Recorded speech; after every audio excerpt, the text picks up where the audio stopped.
tragic story involving police brutality makes its way to the headlines. A video has surfaced of police officers in Fullerton, California, beating and tasing a homeless man so severely he fell into a comatose state on July 5th of this year. Day Thomas was kicked, tasered multiple times, hogtied face down, smashed against the concrete. His head slammed with a flashlight. Thomas fell into a coma and died from his injuries 5 days later. Here comes more cars already. Look at this. How you zoom in? That many people in one day?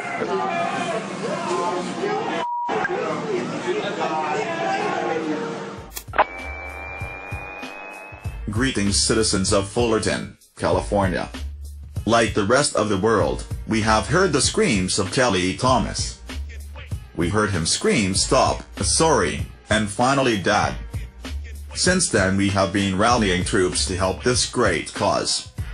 Whether it be spreading messages on IRC or tweeting, we have had a great reception from our anonymous brothers and sisters. This is not just a brutal attack against another human being, but an attack against human rights. For too long the public has accepted the spin from the police. Already they have begun libeling him by publishing documents about his mental illness to sway support towards the police.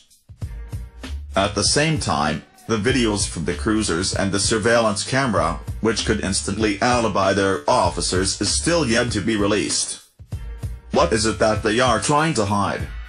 Why is it that former Fullerton Police Chiefs sit on the city council?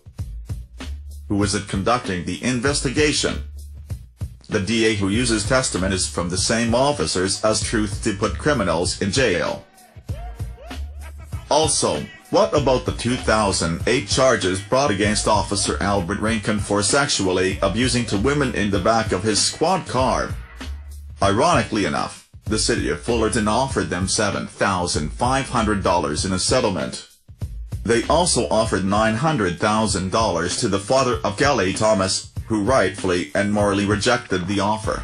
This is very unsettling to say the least. It is clear that while the police try to stonewall the public, the city is willing to use taxpayer funds as hush, and in this case, blood money. The government of Fullerton, like the city of Sodom and Gomorrah, clearly has a broken moral compass, and as such will be smitten from the interwebs as our fleet draws near.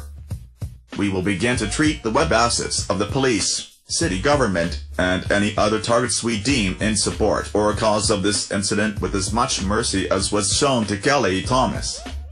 He may have been silenced, but his screams will live on forever, and we will join him as Operation Fullerton. Anonymous and the world hereby make the following demands. First, we demand the prosecution of officers Jay Sicily, Kenton Hampton, Manny Ramos, Joe Wolf, James Blatney, and anyone else involved in the gruesome beating, torture, and murder of Kelly Thomas. Second, we demand the immediate resignation of the Chief of Police in Fullerton, California. Third, we demand that the city of Fullerton immediately pay a lump sum settlement of no less than $5 million to the legal survivors of Kelly Thomas. Until these demands are met, you can expect two things. First, your city will be the target of rolling street protests and occupations of public space. And you can expect anonymous, we now officially launch Operation Fullerton. We will begin dismantling the city of Fullerton's interwebs starting tomorrow at high noon Pacific time. We will remove from the World Wide Web the site belonging to the Fullerton Police Department located at this URL. And in addition we will black fax and email bomb every inbox at the Fullerton City Police Department. This cyber action by Anonymous will be accompanied by a protest on the ground tomorrow. This is only the beginning. We will slowly but surely begin attacking the web assets of the city of Fullerton, until we have dismantled your web and taken from you all your communications channels. And if our demands are still not met, we will widen the circle to include many other websites and organizations in Fullerton. We are anonymous. We are everywhere. We are legion. We never forget. We never forgive. Expect us.